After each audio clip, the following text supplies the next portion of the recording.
Hello everyone, welcome to the video. Myself Rajat Khandwal and I am Senior Data Analytics Trainer at Prilika Services Private Limited.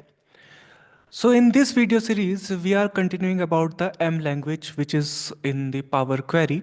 So Power Query Editor के अंदर हम M language की मदद से किस तरह से कुछ ट्रिक्स का यूज़ करके रोज़ को रिमूव कर सकते हैं वो अभी हम देख रहे हैं।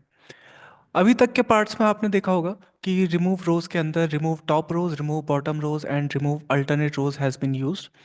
Now we will move to the next option which is remove duplicates.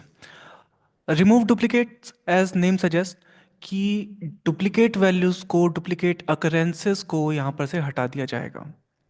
Always remember in power query किसी एक कॉलम के बेसिस पर, like I have this column country column या फिर कंट्री कोड कॉलम, रीजन, तो डिफरेंट डिफरेंट कॉलम से किसी भी एक कॉलम के बेसिस पर you can remove duplicate values. That doesn't mean कि आगे वाली जो वैल्यूज हैं वो भी डुप्लीकेट हों. आप सिंपल सा क्राइटेरिया किसी एक कॉलम के ऊपर लगाते हो. फॉर एग्जाम्पल, रीजन वाला कॉलम मेरे पास अगर है, so reasons might be duplicated because Afghanistan की अगर बात करें that will be in Asia. अगर कहीं पर इंडिया लिखा होगा that will be in also Asia. Bangladesh also in Asia. So Asia कई बार रिपीट हो सकता है because there are many countries which are present in the Asia. लेकिन अगर मैंने रीजन के बेसिस पर डुप्लीकेट को रिमूव किया, सो all the second occurrences or third occurrences or multiple occurrences of Asia will be removed. Only the first occurrence of Asia will be remained.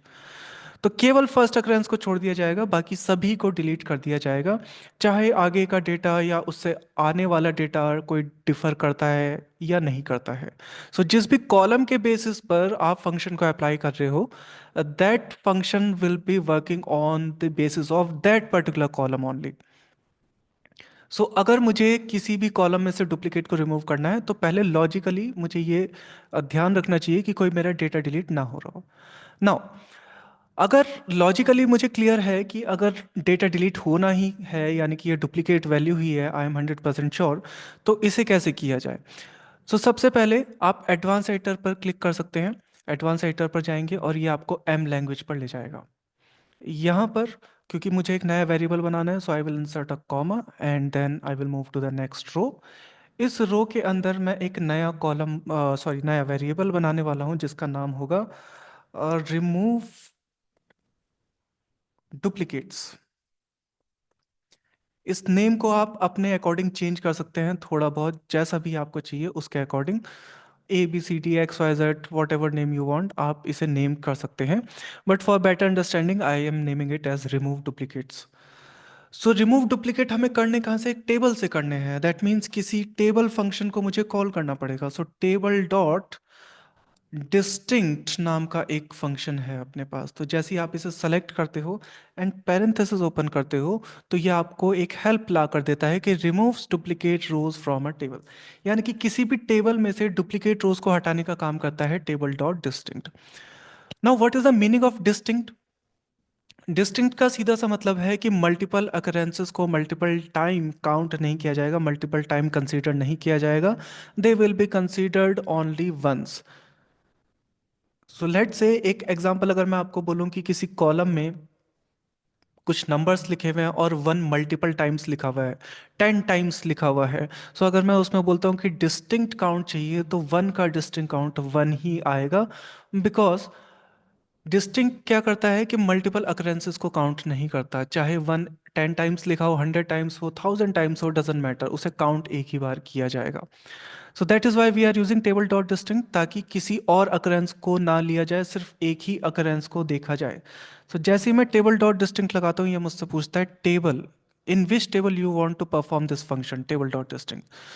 So M language में हमने देखा है कि previous step का हमें reference देना पड़ता है. तो प्रीवियस स्टेप मेरा क्या है, change type. Again I have to provide reference of that step, change type. तो चेंज टाइप यहाँ पर आ गया है, मैं टैब प्रेस करके या इस पर क्लिक करके इसे सेलेक्ट कर सकता हूँ. देन कॉमा, एंड उसके बाद आपको बताना है कि ये क्राइटेरिया किसके बेसिस पर लगना है, यानी कि कौन से कॉलम के ऊपर ये लगना है डिस्टिंक्ट. तो कॉलम को हमें बताना पड़ेगा एक लिस्ट फॉर्मेट की तरह. That is why I am using curly brackets. और इसके अंदर आपको बताना है कॉलम का नेम.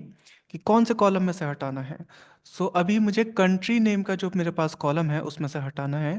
प्लीज़ रिमेंबर यहाँ पर स्पेलिंग्स का बहुत ध्यान रखिएगा, upper case lower case exactly same होना चाहिए। अगर मेरे डेटा में कंट्री जो हेडिंग है उसमें सी अपर केस में है, दैट इज़ वाई यहाँ पर भी मैंने कंट्री को में जो सी है उसे अपर केस में लिखा हुआ है। सो इस चीज़ का बहुत ध्यान रखिएगा कि अपर केस और lower case as it is होने चाहिए as they are present in the data. So remove duplicate मैंने यूज़ किया, table dot distinct change type table के अंदर क्या रिमूव करना है, किस में से रिमूव करना है, कंट्री वाले कॉलम में से रिमूव करना है।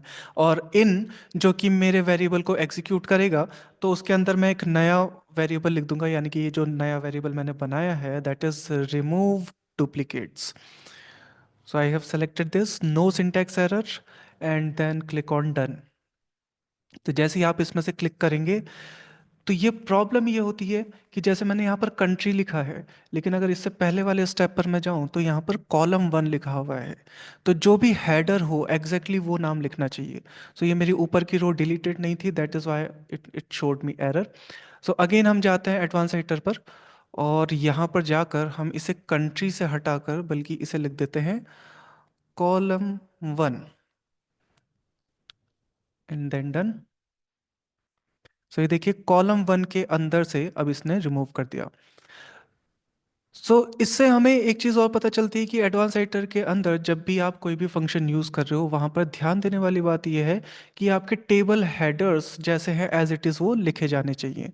तो जैसे कंट्री अभी हेडर नहीं है, कंट्री सिर्फ और सिर्फ रो पर लिखा हुआ है। अगर मैं इसे हेडर पर ले जाऊँ तो तब जाकर ये कंट्री लिखकर यहाँ पर मेरा काम कर जाएगा, लेकिन अभी हेडर क्या है, अभी कॉलम वन है, that is why I have to write column one.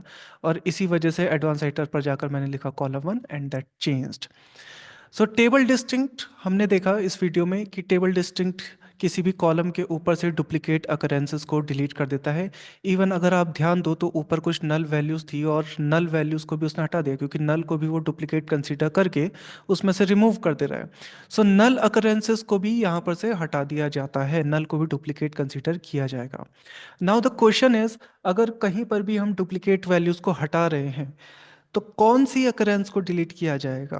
May be अगर जैसे वही एग्जांपल हम लेते हैं कि एक कंट्री का नाम लिखा हुआ है, लेट्स से अफगानिस्तान लिखा हुआ है और अफगानिस्तान 10 टाइम्स रिपीटेड है, तो ये 10 टाइम्स वाले में से कौन से टाइम्स वाले को हटाएगा, फर्स्ट वाले को, सेकंड वाले को, थर्ड वाले को।